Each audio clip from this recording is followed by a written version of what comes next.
Okay, so I hope you're familiar with the common things that are found on substituted benzenes, right?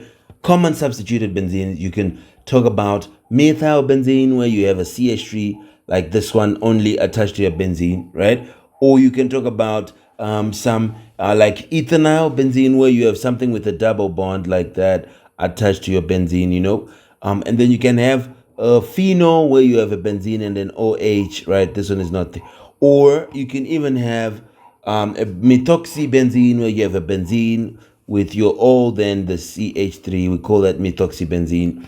And then also you can have aminobenzene, which is like this one here, where you have an NH2, okay, an amine group. So this is aminobenzene. This is, when you remove this is methylbenzene, right? And there's ethanol benzene, okay? We talked about it. Then you have aminobenzene, which is like this one, which we talked about, right? And then you can have also benzoic acid, where you have it come out like this and then come to a carbon. Then the carbon will do a double bond and then an OH, right? And this is going to be what? Benzoic acid. It'll be benzoic acid. Then if it doesn't have an OH, if it just has a double bond O and an H instead of an OH, then this is an aldehyde and we call it benzaldehyde, okay? Benzaldehyde. And then if it comes like this and goes to a carbon, and that carbon has a triple bond with a nitrogen, it's benzene, it's benzene nitrile or benzone nitrile, benzonitrile, or sometimes you can see it being called cyanobenzene, okay? That is with a triple bond when you have a nitrile attached to it. So anyway, right now we have the methyl and we have an amino. This we said when it's like this only, it's called aminobenzene. When it's like this, it's called methylbenzene. So these are the things. Now you can also have an NO2, and that'll be the one which is called nitrobenzene. So that's some of the things. Now, what do we have here? We have, now when you, these are some common things that are substituted, right? Now, when you have these common things, like, also I forgot to say things like group 7 things, where you have like a chlorine come, we say chlorobenzene. So you can go to the video where I talked about things that are substituted on benzene. Now here we want to deal with just the names. This is now the naming, and here we can see something to do with benzene. Remember, this is benzene, something with like 3 double bonds inside. That's what it will be when you put the double bonds like that, okay? But we know it's not just that simple 3 double bonds inside. There's a structure inside here where electrons are being shared and stuff. So in number 5, they said you should write the structural formulas of the following. Then they give us the first being nitrophenol. Now, you can be, first we saw that this is just a nitrophenol, but there's an M which is in front of this, and it's something to do with the naming of benzene, which is nice. And it's part of the, it's, when we do simple benzene naming, if we want to do simple benzene naming, when we do simple benzene naming, we use numbers. So when we have things that are substituted onto your benzene, we use numbers to number the substituents, then we can give them the name. So using the chloro, using the amino, using the whatever it is, those are the things that will be there. But then we have to put numbers, especially when there is, when there is more than one substituent, right? We are going to have to put the numbers on there. So we'll be putting, like, let's say you have benzene and you have something like this. We can say this is 1, 2, or we can say 1, 2 here, either way. And we can say this is your 1, whatever amino, and we put our name. Now, I'll show you the order. That is one way. But there is another way of naming, and this is the way of this orthometer para. It's a type of nomenclature. And that is what you'll be seeing here. When it's M, it's meter. When it's O like this, or dash, then it's ortho. Then P is para. So it's ortho, O, meter, M dash, para, P dash. Okay? And these are namings that are used when you have 2 things. Remember that we number the benzene substituents when there are more than 1. So when we have more than 1 thing substituted to your benzene ring, we have to put the numbers. Now, that is the same thing which we're going to do here. We'll be having 2 things substituted onto your benzene ring, and that is when you use the orthometer para. Now, let me come and show you what it is like. So benzene, we could put it like this, like that, then like this, then flat like this. This is another way of putting it. And you put it like that, okay? This is another way of putting your benzene. Or even to put it like this, then like that, then like this. Then you can put your things like that. Here's another way. So this is your benzene, huh? How good is this?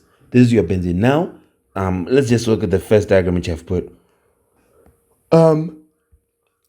What you should know about this is, when we say we have ortho or meta or para, remember the order. It's ortho, then meta, then para. That's the order.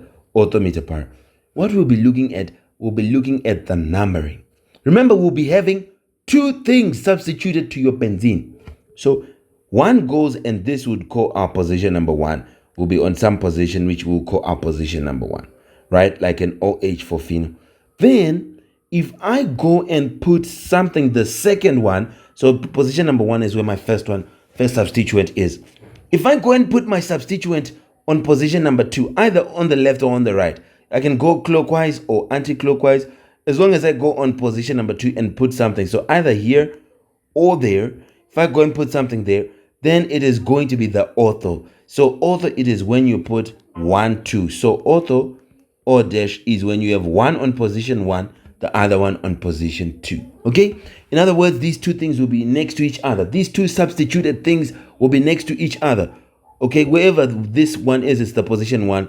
Then position 2 is the one right next to it, where the other guys will be. That is for ortho. For meta, you'll be having 1 on position 1. Then instead of here, you skip a position on the right, then you go to the next one. Or even if you do the left, you skip this position, then you go to the next one. This will be position 3. So either it'll be 1, 3. That is now meta. One is on position 1, the other one is on position 3. Either here or here. Okay, that is now meta. Then para will be 1, 4. So it'll be 1 and this other one, which is exactly opposite, which is position 4. And that is the para. Para is 1, 4. So you will be having two things. If I say you have meta, something, look, one is on position 1, the other one is on position 3. If I say you have ortho, one is on position 1, the other one on position 2. In other words, these two substituents are right next to each other. Then 1, 4 is when they have two positions in between them. That is what you do. So let's deal with this, and that is how we do it. So it's very easy. It's a type of naming where you have two things that are substituted. So now let's do for this one. We have nitrophenol. Okay? We have nitrophenol. So what am I going to do? We can even put it like this. Our nitrophenol, then like this. Then we could have it like this. So we can come and put your nitrophenol. So this, I'll start with the phenol, the OH. Then I would now need to put the nitro, the NO2 on, since it's meta. Its positioning is 1, 3. This is 1, 4.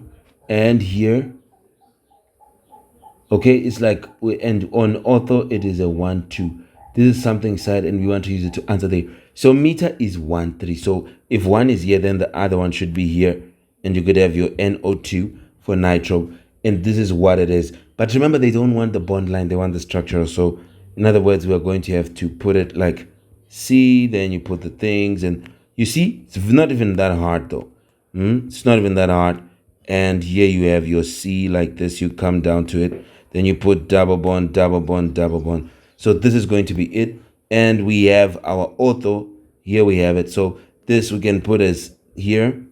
This becomes our position for OH phenol. Remember, it's a phenol, so there's an OH. Then on position 3, we can even put it here. That is where we have our NO2. Then the rest is hydrogens, okay? The rest is hydrogens. And this is how it ended. Okay? That's it. Goodbye for now. See you in the next video.